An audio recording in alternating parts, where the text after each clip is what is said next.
Olá pessoal, tudo bem? Na aula anterior, a gente viu o conceito de classes, variáveis de escopo. Nessa a gente vai aprofundar um pouco mais, principalmente na parte de manipulação de arrays. Basicamente, a gente vai usar o mesmo código, inclusive nem precisa desse botão.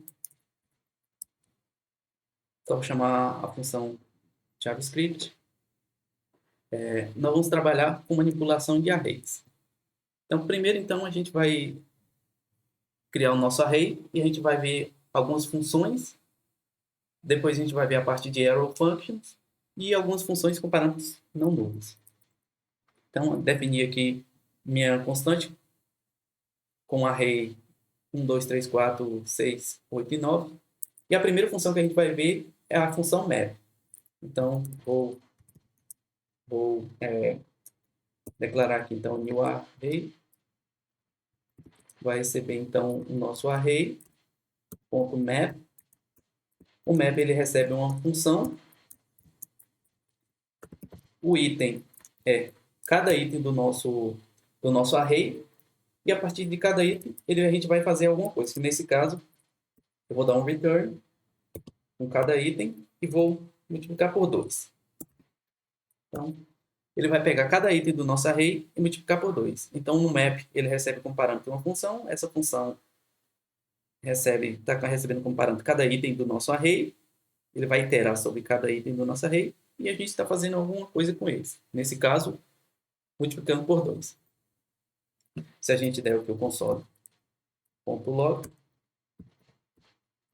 do new array e a gente pôr no nosso código, a gente vai ver que ele pegou cada um item desse array e multiplicou por 2. 2, 4, 6, 8, 12, 16 e 18. Uma outra função utilizada é a reduce. Então, vamos botar aqui, reduce. Vai receber o nosso array. A função reduce, ele vai fazer o seguinte. Ele vai pegar o array e vai reduzir esse array. Como? Atribuindo a uma única variável, no caso aqui a total, tudo que a gente trabalhar então aqui dentro da própria função. Então ele recebe como parâmetro. O primeiro é a variável que vai ser a acumuladora, no caso nossa vai ser o total, e cada elemento, que nesse caso aqui eu chamei de next. Então ele vai iterar sobre cada elemento e vai acumular os valores, então vai reduzir o nosso array a uma única variável, que no caso é a variável total. E o que a gente vai fazer aqui? Então vai dar um return total. Eu não vou chamar isso aqui de soma. Então o que a gente vai fazer? A gente vai fazer uma soma do total, vai somando cada variável next. Então, o que ele está fazendo aqui? Na primeira iteração, o total é 0. Ele vai pegar o primeiro valor 1 e atribuir ao total. Na próxima, o total vai ser 1 e o next valor 2. Somando, 1 mais 2, 3. Então, o total vai ser 3. Na terceira iteração, 3 que já tem na memória, que é esse daqui, mais o 3 aqui, 6. Depois 6, 10 e assim por diante. Ele vai acumulando tudo no total. Se a gente der um console.log, vai ver que o valor do soma será 33, justamente a soma de todos os elementos do array. Uma outra função que a gente pode utilizar é a função filter. E no caso, a função filter, ele vai filtrar os elementos e vai retornar um vetor booleano. E vai pegar os elementos que casam com aquela condição. Nesse caso aqui, por exemplo, a gente vai criar o const filter, que vai receber o array.filter.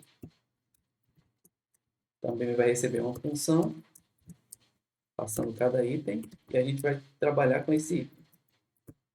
O que eu quero?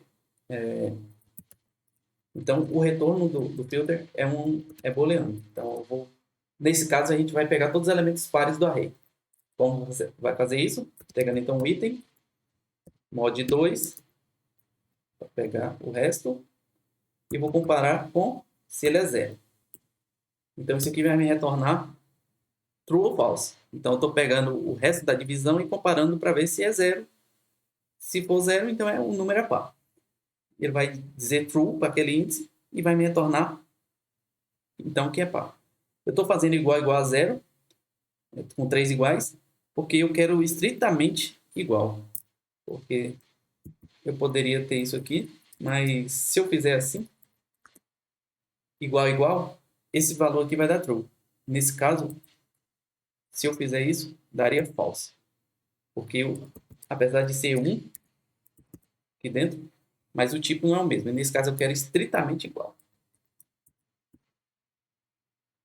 Então, uma vez que retornou, eu vou, então, retornar o filter. Vamos ver? Pronto. Aqui ele retornou, então, todos os elementos pares do meu array, que é o 2, o 4, o 6 e o 8. Então, ele filtrou esses elementos. Uma função bastante similar, mas que atua de uma maneira um pouco diferente, que é o caso do find. No caso do find, eu estou querendo encontrar dentro do meu array se existem aqueles elementos. Então, vamos find. Vou dar um find, passar uma função também para cada item. E o que nós vamos procurar em cada item? A cada item do find eu vou retornar, então, se o item for estritamente igual a 3, por exemplo. Eu estou querendo ver se existe o elemento 3 dentro do meu array. Se existir, então a gente vai imprimir filter não, find. Mandei procurar. Bem, ele encontrou e retornou aqui o 3. Se eu colocasse um outro valor que não existe, por exemplo, 7, ele vai me retornar undefined. Justamente porque ele procurou dentro do nosso array, mas não existia o elemento 7. Então, ele retornou undefined. Então, basicamente, essas principais funções. A gente vai mostrar agora uma outra que é as chamadas arrow functions. Essas arrow functions, na verdade, é uma forma de a gente melhorar, então, a verbosidade aqui do array, da nossa linguagem. Então, a primeira... Como a gente vai melhorar? Então, new array. Comentei os outros códigos aqui, porque a gente vai trabalhar somente com essa função map como demonstração. A gente vai olhar, então, no código, ele vai retornar, como anteriormente, né, multiplicar todo o array por 2. Bem, a primeira coisa que a gente pode fazer no arrow function é tirar esse nome da função, não precisa desse nome, e ao invés de ter esse nome função, a gente coloca o igual maior. Pronto. A função, tirei o nome function, e isso, o arrow, está me dizendo que isso aqui é uma função, que recebe, então, como parâmetro um item, e eu faço alguma coisa que, no caso, é multiplicando cada elemento aqui por 2.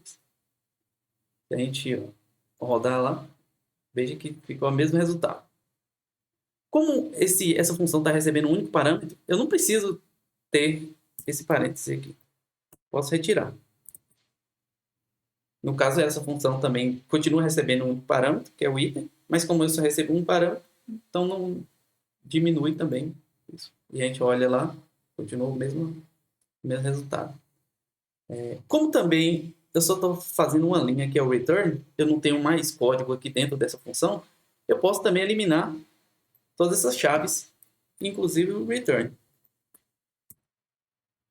Melhorando ainda mais a legibilidade.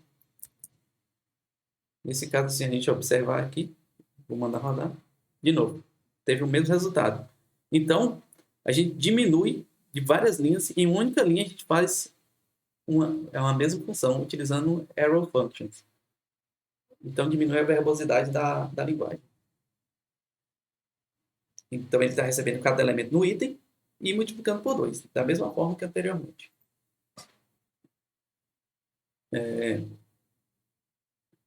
Só que a arrow function não é utilizada somente dessa forma. A gente pode utilizar ela também como uma variável, por exemplo, na constante. Eu defino aqui a variável teste. Bem, isso aqui eu estou dizendo que ele vai ser uma função, passo a arrow function, e nesse caso dessa função ele vai me retornar um array. Então, deixa eu passar aqui console.log para a gente teste. Então, o nome da nossa função. Se eu fizer isso, a gente for lá no nosso código, aqui, ele retornou. Então, se eu chamar a função teste, ele vai me retornar, então, esse array 1, 2, 3. Eu poderia criar, então, uma função mais complexa, igual ao item, da mesma forma, utilizando o chaves aqui, dando um return.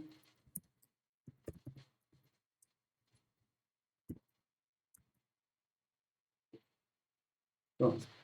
Teve o mesmo resultado. Poderia fazer mais coisas mais complexas aqui.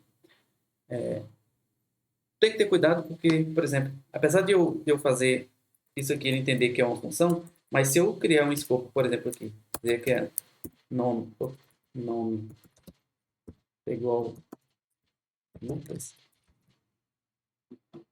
ele vai me gerar um erro. Me deu um undefined. Porque ele não entende isso aqui. Ele está entendendo que... Ele está achando que isso é uma propriedade e o que está aqui dentro... Isso aqui é uma propriedade. E o que está aqui dentro, ele não vai entender que é um retorno. Então, para ele entender que isso aqui era um retorno, eu teria que fazer como eu fiz. Tem que ter aqui, então, return.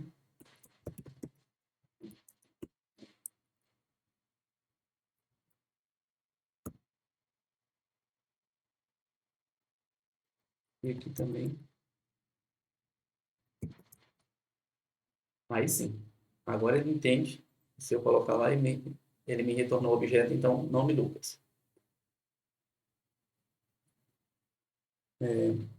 A terceira coisa que nós vamos abordar aqui é a questão de funções que têm valores default nos seus parâmetros. Por exemplo, vou comentar todo o código aqui. A gente vai criar novamente aquela função soma. Então, function soma recebe o parâmetro AB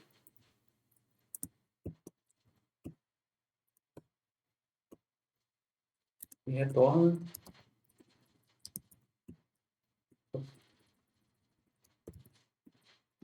A mais B. Bem, se eu der um console.log,